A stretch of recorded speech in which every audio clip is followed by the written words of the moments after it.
this.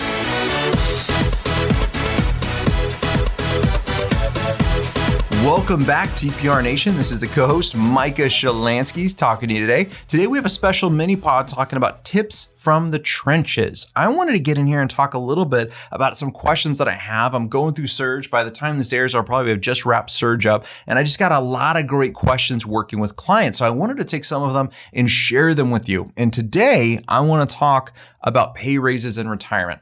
This is often a question that I get, and I'd love to hear from the nation. Is this something that you get from clients as well that are getting ready to retire about saying, well, Micah, when I retire, what if I need more money? When I retire, am I going to get a pay raise, etc.? Now, they're not just thinking about inflation, right? Because we can always talk about keeping up with inflation, etc. But they're talking about more money, more dollars coming to them. Not a 3% COLA, because again, 3 marshmallows, right? Doesn't mean anything to a client. They're talking about dollar increases in retirement, and how do we handle that? So I want to share with you how we do it. Number one, we establish benchmarks with our clients, right? We talk to them. Great. What's your cash flow benchmark? How much money do we want to have in checking and savings locally in your bank? How much money should you be spending on a monthly basis, right? What are these numbers? Because cash flow is the heartbeat of retirement. We got to know what's coming in. So we're going to talk about those numbers, number one. Then we're going to go through and set those benchmarks up on the bank account and on the spending. Then we're going to set benchmarks out in their retirement accounts. It says, great, we're going to take, in this example, a 5% distribution out of your portfolio. Awesome. So you have X amount of dollars. We're going to take out 5%. So that's going to be Y amount coming out. So let's put some numbers on this. Let's say there's $700,000 invested. We're going to take a 5% distribution. That's $35,000 a year. So the client's going to get what? $2,200, $2,500 potentially after taxes, $2,500 a month coming in from that income. So Micah, how do I get more money in retirement time?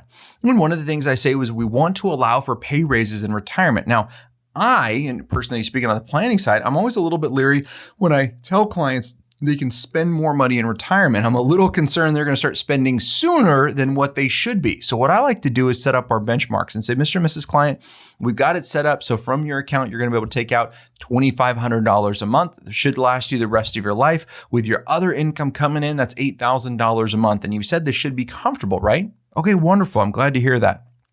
Now, what we also have set up is we want to make sure we reward you when the market's up. What happens if we exceed our benchmark? What happens if things go up? Well, then this is a really good thing. So what's going to take place when the stock market goes up? And if you're above your benchmarks, what we're going to do is take a portion of that money you're above your benchmarks every couple of years. We're going to take about 50% of what you're above your benchmark, and we're going to set it aside in a separate account.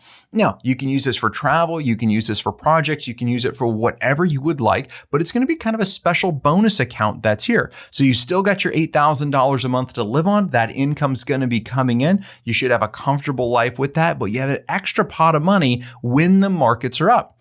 Now, what I like about setting this up for you is even if the markets go down, you should still have about that $8,000 a month income coming in. That just means there's no bonus money, right? That means there's no extra pot of money. So if we have a 2008 and things are down, should be able to keep your income coming. However, you're not going to have any extra. But if the markets are doing really well, you still get the $8,000 a month to live on. That's going to keep up with inflation, but we're going to have a little extra pot of money for you as well. Is that going to be okay? And clients love that. They say, absolutely, they love that idea. Then that's one of the things we actually talk about in our meetings. It's another way we're delivering value. How is the client doing compared to their benchmark? Are we ahead? Are we behind, etc.? And if we're ahead, great. Does that allow some money to go back? And we always use that 50-50 strategy, or no more than that 50-50. Because we always want to keep putting money back in. Now, we may reassess and readjust their benchmarks up by putting more money in there. However, we want to make sure the client knows they always got to keep investing, keep that money growing so they can have that income for the long term. So what's your strategy? What's your plan, right? This podcast is all about taking action, and we talk about different things. So what are you going to do with clients to talk about pay raises going forward? If the client's not bringing them up, I promise it's a question that they're thinking about, and you should lead with that. You should be in front of these questions that they're asking. So if you got a better strategy, if you have a different one, hit us up on social. Let us know what it is. We'd love to hear about it. And until next time, happy planning. Hold on before we go. Something that you need to know. This isn't tax, legal, or investment advice. that isn't our intent. Information designed to change lives. Financial planning can make you thrive. Start today, don't think twice. Be a better husband, father, mother,